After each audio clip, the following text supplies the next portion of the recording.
আসসালামু আলাইকুম। কেমন আছেন সবাই? আশা করি ভালো আছেন। আলহামদুলিল্লাহ আমিও ভালো আছি। তো আজকে আমি সাগরের ঢেলা মাছ দিয়ে আর পটল দিয়ে কাঁঠালের বিচি দিয়ে রান্না করব।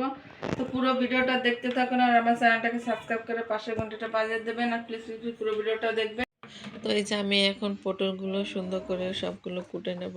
আর এই জায়গায় হাফ কেজির মতো পটল আছে। তো হাফ কেজি পটল ধরে আমি কুটবো। আর এই যে পটলগুলো একেবারে সুন্দর তাজা ফ্রেশ আর একেবারে গোল গোল মোটা মোটা। তো এই যে আমি পটলগুলো একেবারে সুন্দর করে ছিলে নিচ্ছি।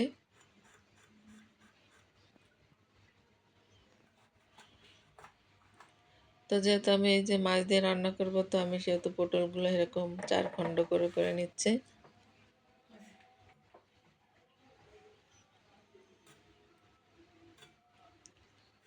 আর সম্পূর্ণ পটল আমি একইভাবে কুটে ধুয়ে একেবারে এই যে কাঁঠালের বিচি আলু ধুয়ে কুটে একেবারে রান্না করতে চলে আসলাম। এইদিকে এই যে আমি সেই মাছগুলোও ধুয়ে নিছি একেবারে। আর সাগরের মাছে প্রচুর পরিমাণে আয়রন, যা চোখের জন্যও অনেক উপকার। তো আমি করি কি যে আমাদের বাসার পাশে একটা ছোট বউবাজার আছে। তো আমি যাই মাঝে মাঝে গেলে যদি এরকম সাগরের মাছ পাই, তো আমি কিনে নিয়ে আসি। আর এই মাছগুলো খেতে খুবই ভালো লাগে। তো এই যে সাগরের মাছ খাওয়া অনেক উপকার, বাচ্চাদের জন্যও অনেক উপকার, সবার জন্যই। তো এই যে আমি একেবারে মাছে হলুদ লবণ মাখিয়ে এখন আমি করতেছি কি মাছগুলো সুন্দর করে ভাজবো। আর আমি কড়াইয়ের তেলটা খুবই গরম করে নিয়েছি, কারণ মাছ ভাজতে গেলে যদি মাছটা লেগে যায় তো ভালো লাগে না। মাছ না ভেঙে সুন্দরভাবে মাছটা উঠে গেলে দেখতেও ভালো লাগে আর ও মাছটা ভাজতেও ভালো লাগে। তো এই যে মাছগুলো দেখেন একেবারে সুন্দর কড়া করে ভেজে নিছি, আর একটা মাছও কড়ার সাথে লেগে ধরেনি। আর সব মাছগুলো একেবারে আস্তভাবেই আছে, ভেঙে চুরে যায়নি। এই যে দেখলেই বুঝতে পারতেছেন মাছগুলো কত সুন্দর ভাজা হয়েছে। তো এই যে আমি এখন ঝাল পেঁয়াজ দিয়ে দিচ্ছি কড়াইতে।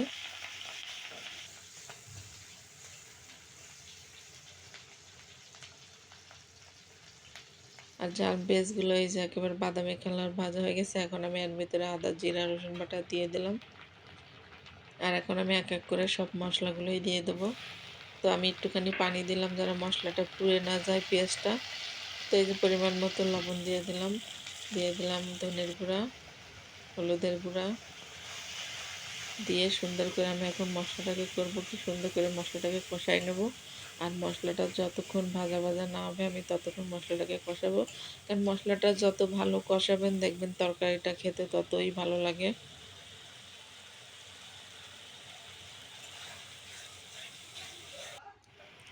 তো এই যে দেখেন আমার মশলাটা একেবারে তেল ফুটতেছে আর মশলাটা একেবারে ভাজা ভাজা হয়ে গেছে। এরকম ভাজা ভাজা করে নিলে এর ভিতরে মশলা কাঁচা গন্ধ পাওয়ালে না, আর খেতেও খুবই ভালো লাগে, তরকারির টেস্টও অন্যরকম হয়। তো এই যে আমি সম্পূর্ণ তরকারিগুলো একেবারে ঢেলে দিচ্ছি কড়াইর ভিতর দিয়ে সুন্দর করে এখন নাড়াচাড়া দিচ্ছি।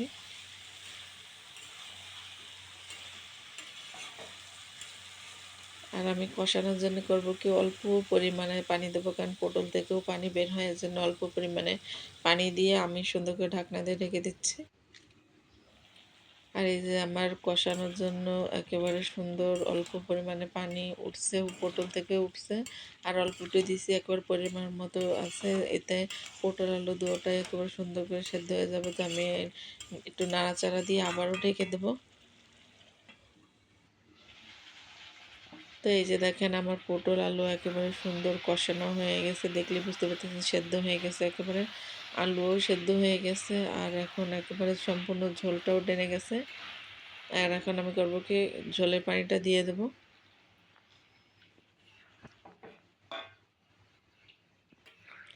আর তরকারির কালারটাও সুন্দর হয়েছে। আবারও ঢাকনা দিয়ে ঢেকে দিলাম। এই যে আমার তরকারিটা একেবারে বলক উঠে গেছে। আর তরকারিটা প্রায় তো কষানোর সময় সেদ্ধ হয়ে গেছিলো। তো আমি এখন মাছগুলো দিয়ে দিচ্ছি।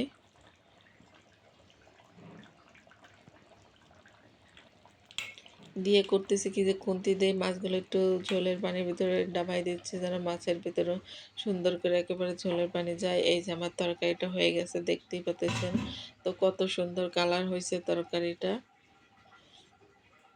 আর কাঁঠালের বিচি দিয়ে পটল দিয়ে এইভাবে সাগরের মাছ রান্না করলে খুবই মজা লাগে।